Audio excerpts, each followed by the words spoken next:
এবার আপনারা আমাকে বলুন, আপনারা এরকম কোচ চান? মানলাম বীর বিশ্বাসঘাতক, ক্যারেক্টারলেস, আপনারা নিজেদের বাচ্চার জন্য এরকম টিচার চান না। কিন্তু এই লোকটা যে কলেজের প্রেস্টিজ বিক্রি করে দিয়েছেন, আপনাদের বাচ্চাদের ফিউচার, তাদের ট্যালেন্ট, তাদের কনফিডেন্স বিক্রি করে দিয়েছে, সেই কোচ আপনারা মেনে নেবেন? তাতে আপনাদের কোনো প্রবলেম নেই? ঠিক বলেছেন ম্যাম, আপনি একদম ঠিক বলেছেন। কিন্তু একটা কথা ভাবুন, ইনি অন্যায় করেছেন মানে বীর সিংকে তো ক্লিন চিট দেওয়া যায় না। উনি যা কিছু করেছেন সেটা অন্যায় ছিল আর অন্যায় থাকবে। আচ্ছা, আপনাদের বাড়িতে, আপনাদের পাড়া প্রতিবেশীদের মধ্যে কিচ্ছু ভুল হয় না? আপনাদের বাচ্চাদের অ্যাডমিশনের সময় কি আপনাদের কাছ থেকে ক্যারেক্টার সার্টিফিকেট চাওয়া হয়? নাকি পেরেন্টসদের ভুলের জন্য আমরা বাচ্চাদের জাজ করি না তো? কারণ আমরা সবাই জানি যে প্রত্যেকের একটা পার্সোনাল লাইফ আছে। কার সাথে খারাপ হয়েছে, কে খারাপ করেছে, কে ঠকিয়েছে আর কে ঠকেছে, এটা শুধু সেই বলতে পারে যার সাথে হয়েছে। আমি বা আপনারা জাজ করার কে? আর যাকে আপনারা খারাপ বলে বাচ্চাদের থেকে দূরে রাখছেন না, আপনাদের বাচ্চারা তাকে ভালোবাসে, তাকে রেসপেক্ট করে, তাকে কলেজের বেস্ট টিচার মনে করে। আর সেটাই ওনার ক্যারেক্টার সার্টিফিকেট।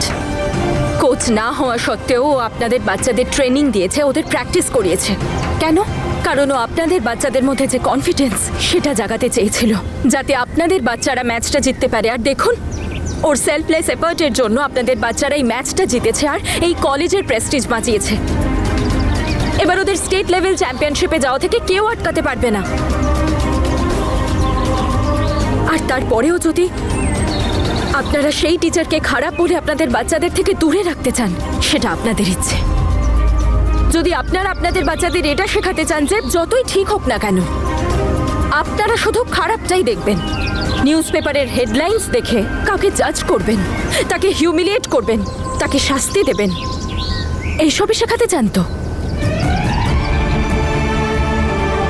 জগৎটা যেমনই হোক, আপনি নিজেদের বাচ্চাদের উপর আর নিজেদের শিক্ষার উপর ভরসা রাখুন, তাহলে সব কিছু ঠিক হবে।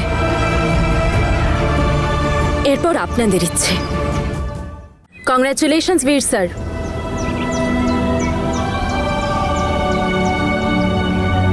Congratulations to you too. বাচ্চাদের জেতার ট্রিট না দিয়েই চলে যাচ্ছ?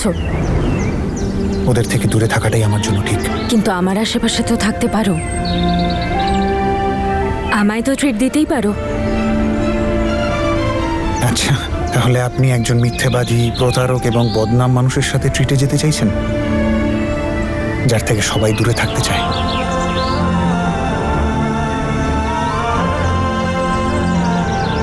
যারা দূরে আছে তারা জানে না যে এই মানুষটা এখন আর খারাপ নয়, আর বিশ্বাসঘাতকও নয়। হ্যাঁ, একটু বদনামই আছে, কিন্তু আমার সম্পূর্ণ বিশ্বাস যদি তাকে দ্বিতীয় সুযোগ দেওয়া যায়, তাহলে সেই বদনামিও সে মুছে দেবে। তাই আমি তো যেতে চাই। তাহলে এই মানুষটা আপনাকে আর ডিসঅ্যাপয়েন্ট করবে না। তাহলে বলুন, আপনার স্টুডেন্টসদের জয়ের খুশিতে আপনি কি খেতে চাইবেন? জিতেছে তোমার জন্য, তাই তুমি যা খাওয়াবে। আমার তো হার জিত, দুঃখ খুশি সবকিছু তোমার কাছেই তো। তাহলে চলো, আজ আমি তোমাকে তোমার পছন্দের ছোলা বাটোরা খাওয়াবো। আর তারপরে ঠান্ডা ঠান্ডা কুলফি। ঠিক আছে, তাড়াতাড়ি গিয়ে খেয়ে নি আমরা, না হলে বাড়িতে তো। মানে ভুলে গেলে বাড়িতে একজন হেড মিস্ট্রেস থাকে, যে লাঠি নিয়ে আমাদের জন্য অপেক্ষা করবে। তাছাড়া তুমি জ্যাসমিনের সাথে কি করলে? খেতে খেতেই না হয় সেই গল্পটা বলবো, চলো। বীর স্যার, আপনাকে ছাড়া আমাদের photo incomplete. Tanu ma'am please একটা ছবি তুলে দিন না। Sir sir, trophy.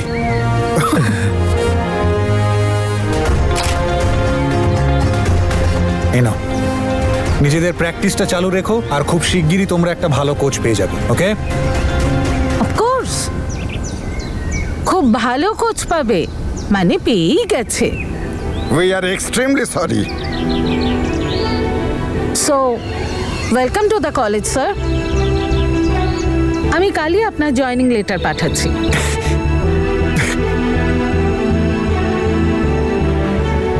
Thank you আমার উপর বিশ্বাস আর এই দ্বিতীয় সুযোগটা দেওয়ার জন্য।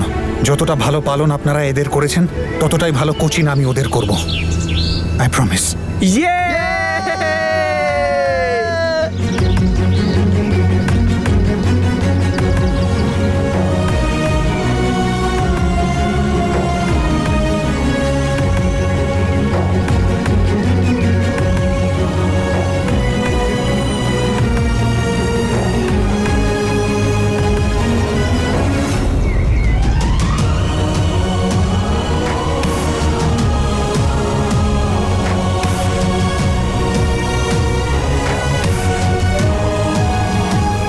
কন্ট্রোল জ্যাসমিন কন্ট্রোল করতে দে এদেরকে আনন্দ। এদেরকে তো আমি সিমরান দিদির বিয়েতে মজা দেখাবো, বিশেষ করে তনুকে। দেখো দেখো দেখো সিং পরিবারের লোকেরা, দেখো এখানে কি হয়েছে, তাড়াতাড়ি এসো।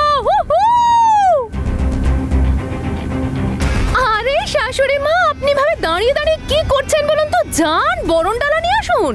আরে যান যান যান, বরণ ডালা নিয়ে আসুন। এই মালাটা একটু ধরুন না বাবা। চলো সবাই মিলে আমরা ডান্স করি। তোমাদের সবার জন্য না একটা দারুণ সুখবর আছে। তুমি থাকতে এই বাড়িতে সুখবর কি করে আসবে? হ্যাঁ হ্যাঁ, তাছাড়া আর কি, ও থাকলে সারাক্ষণ ব্যাড নিউজই আসবে। আরে শুনতে দাও না।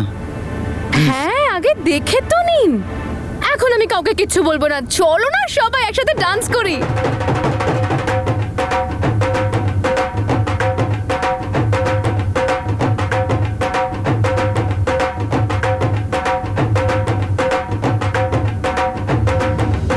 আরে ব্যাস ব্যাস, অনেক হয়ে গেছে ডান্স ডান্স। আরে মা আসুন না, বরণ করুন। আরে শ্বশুর মশাই মালাটা পরান না। আপনার ছেলে নিজের জব ফিরে পেয়ে গেছে, আর নিজের হারানোর সম্মানও ফিরে পেয়ে গেছে। হু হু। জ্যাসমিন, এই সব কিছু তুমি করেছো? একদম না।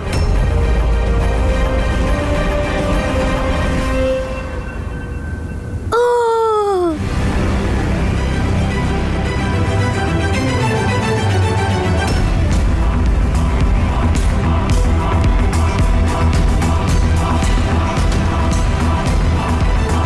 বাহ, মানে তুই না ড্রামা করতে একদম ভুলিসনি বা, একদম গার্লফ্রেন্ড বয়ফ্রেন্ডের মতো নাটক চালিয়ে যাচ্ছিস। হ্যাঁ, বীরের ঢোকার 2 মিনিট পরে এলি, যাতে কেউ বুঝতেই না পারে যে তোরা দুজন একসাথে এসেছিস। আরে শাশুড়ি মা, ও একজন মেন ক্যারেক্টার। যান বরণ করুন, শ্বশুর মশাই মালাটা পরান ওকে। এই তো সেই মহান দেবী যে বীরকে তার হারিয়ে যাওয়া মান সম্মান আবার সব ফিরিয়ে দিয়েছে।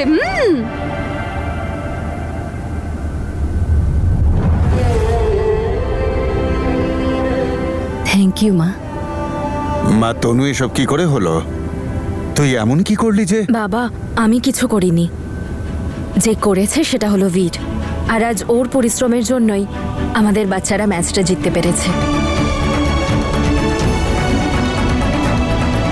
বাবা, এটা তনুরই আইডিয়া ছিল যে আমি যাতে কোচ হই, আর তনুর এফার্টসের জন্যই আমি জবটা ফিরে পেয়েছি। আরে অনেক হয়েছে বাবা, সবাই এ বাড়িতে জানে যে তোমরা একে অপরকে সব ব্যাপারে ক্রেডিট দাও, আর একে অপরকে ছাড়া কিচ্ছু করতে পারো না। আর স্পেশালি তুমি, তুমি তো একা কিছুই করতে পারো না। তাই আমি ভাবছিলাম যে তনুকে যদি এই মহান কাজের জন্য একটা অ্যাওয়ার্ড দেওয়া যায়। মানে এত বড় একটা কাণ্ড করে এসেছে, ও পাওয়া তো উচিত। আপনারাও নিশ্চয়ই চাইছেন যে আপনাদের সব থেকে খুশির মুহূর্তে আপনাদের এই প্রিয় তনু যেন আপনাদের সঙ্গেই থাকে।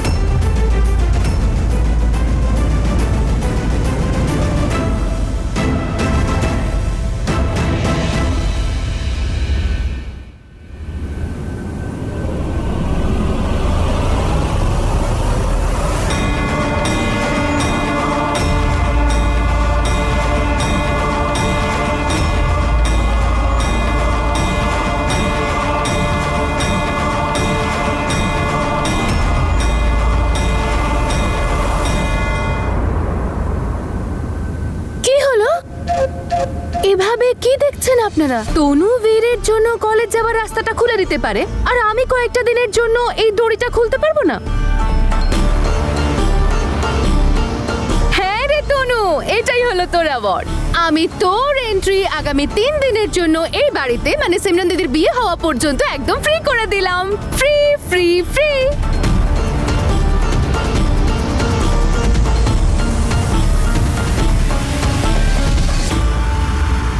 তনু, এই বাড়ির বৌমা আর সিমরান দিদির ছোট ভাইয়ের বউ হিসেবে আমি তোকে আমাদের ফ্যামিলি ফাংশনে ইনভাইট করছি।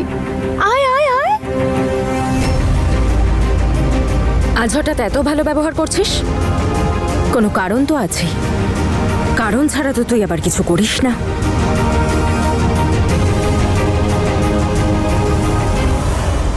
দেখতে পাচ্ছ তো তুমি তুমি অমৃত? এবার তুমি বলো যে আমি কি করব? আমি কি এবার সবাইকে বুক চিরে দেখাবো যে আমি এদের সবার জন্য ভালো চাই, মঙ্গল চাই? কি করি আমি?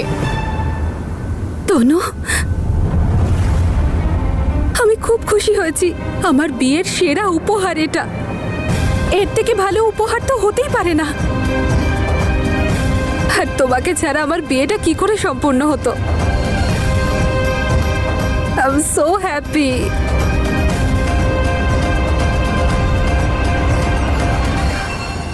তনুর এই বিয়েতে থাকাটা ভীষণ দরকার, কারণ ওই তো একমাত্র আমাকে এই বাজিটা জেতাবে আর আমার প্ল্যানটা সাকসেসফুল করবে। আসল মজা তো এবার হবে।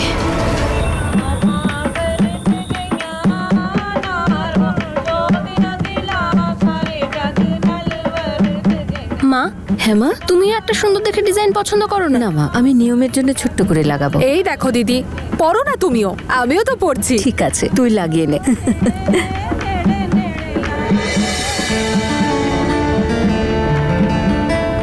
এই জ্যাসমিন আমার বিয়ের জন্য এত এক্সাইটেড কেন?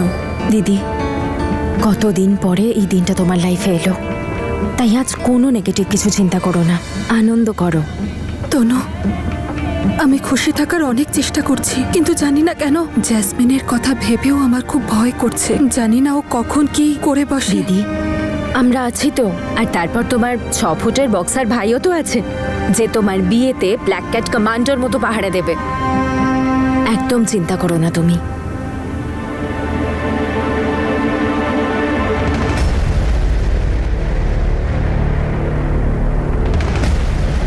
প্লিজ এটা বলে দাও যে তোমার নতুন খেলাটা কি। দড়িটা খুলে দেওয়া, তনুকে ইনভাইট করা, কি এসব? আরে এই বাড়িতে এত বড় বিয়ে হচ্ছে, তনু আমাদের ভাড়াটে, তো ইনভাইট তো করতেই পারি, তাই না? আমি কোনো খেলা খেলছি না, সত্যি।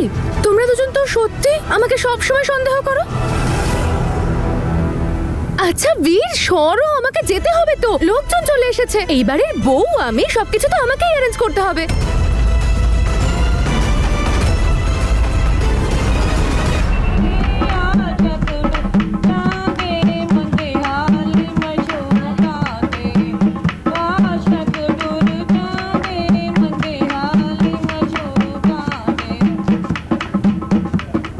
মিথ্যেটা সামনে এসেই যায় জ্যাসমিন, যেমন কলেজে এসে গিয়েছিল। আর মিথ্যেটা মিথ্যে হয়। আমি আমার দিদির বিয়েতে কোনো গন্ডগোল সহ্য করব না জ্যাসমিন, মনে রেখো। আচ্ছা, কি মিথ্যে বলেছি আমি? বলো আমি কি গন্ডগোল করেছি? সিমরান দিদি আর বুজোর বিয়েটা তাড়াতাড়ি ফিক্স করালাম, সমস্ত অ্যারেঞ্জমেন্ট আমি করালাম, কিভাবে ধুমধাম করে এন্ট্রি হবে সেটা করালাম, দড়িটা খুললাম, তনুকে বাড়িতে ইনভাইট করলাম। এই ভুলগুলো করেছি আমি, এগুলো মিথ্যে। এর থেকে বেশি আর কি করতে পারি? আমি নিজেকে শেষ করে দেবো, তবে তুমি বিশ্বাস করবে?